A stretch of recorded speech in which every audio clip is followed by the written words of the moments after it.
Gentlemen, how are you guys doing? I'm good, man. Living life. Good, good. Mm-hmm. Yeah, I'm doing pretty good. Before we start, we talk about any sports. We got to talk about the recent protest that's been occurring in the United States and across the world. A lot of Black Lives Matters movements and others continue protesting throughout the week since we last recorded, as a result to the death of George Floyd and other unarmed black women and men. Cut. What would you like to say about the recent movements you've been seeing? Well, I'm glad it's still going on. That's kind of the big thing. Usually it lasts a week or it die down quick, but it's like the 11th day now of the protests and stuff. I think it's having a bigger impact now because of quarantine and social distancing, so people have more time on their hands to do the stuff they want to do, or the stuff they're passionate about. So I think that's good, but I am concerned about the fact that Corona's still going on, so it's like people can still get sick. That's one of the things I'm worried about. But outside of that, it's I think it's a good thing. I'm happy. Like I haven't really been on the front line, so I ain't gonna speak on that. I don't really know how that is. But I like the way it looked and stuff like that. I've been donating and signing petitions, doing my little part from home.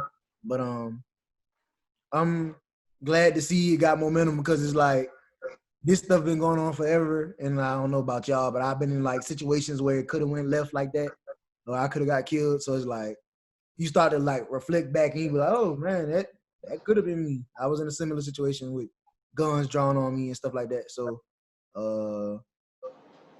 it's like I enjoy seeing it. I enjoy seeing the people get called out that's deserve to be called out for the stuff they say. So that's my spiel on it. Mace. Me and Allison, to the viewers who don't know who Allison is, that's my girlfriend.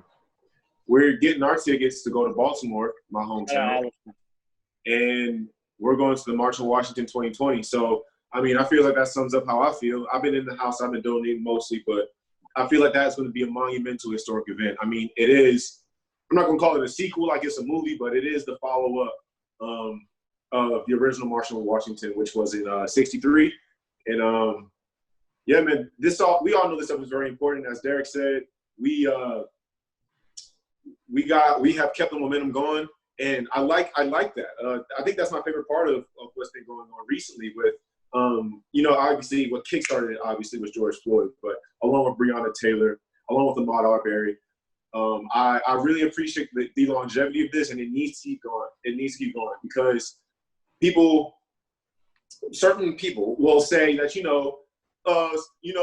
don't protest in the streets, do it silently.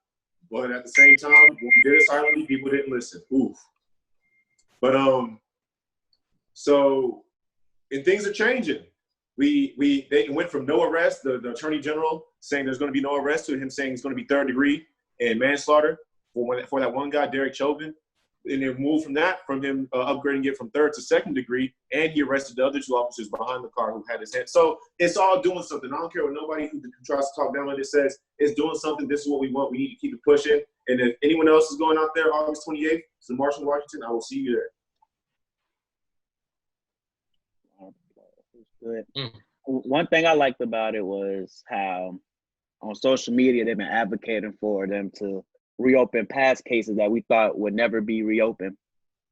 Like I saw a petition to get the one where the man died. He died, they killed him and they put him in a wrestling mat and they didn't charge nobody for that in Georgia. Johnson. Yeah, so I like that how they're not letting just the case that are occurring now just drive them. They're going after the cases in the past that happened years ago and be like, oh, this didn't go down right. And another thing I liked about the movement was the camaraderie of it all. I seen yesterday on Twitter a man was being interviewed after his house burned down, and he gave out a heartfelt interview saying he put everything he had into the house and it got burned down. Then somebody started a GoFundMe, and now he has, I think it's in the hundreds of thousands he has. Yeah, I donated this morning. It was like at 350,000 when I donated. Whew. That's what we got to do. Yes, that was cool. I like that. You know what I'm saying? During these times and stuff. And he was crying, almost about to cry on the news. Yeah.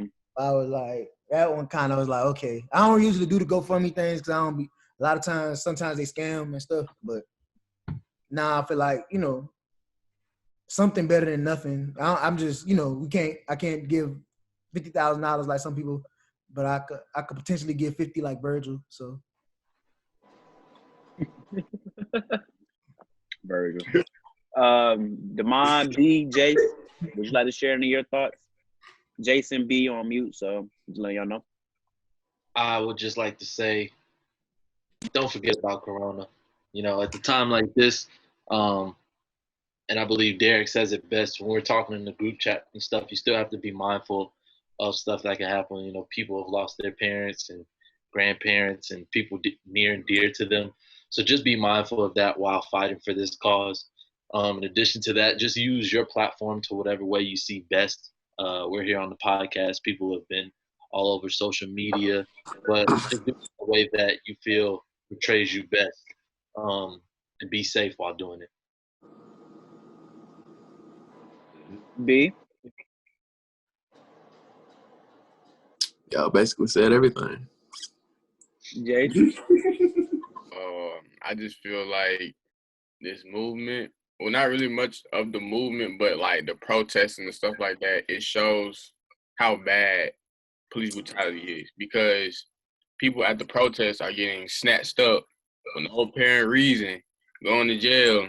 I had a partner, he just went to jail he got arrested on Saturday. He had to spend the rest of Saturday and Sunday in jail, and it was for crossing the street. They tackled him and all that, whole bunch of bull, you know. So I just feel like it opens eyes more. And Was it in Atlanta? yeah. Okay. Yeah.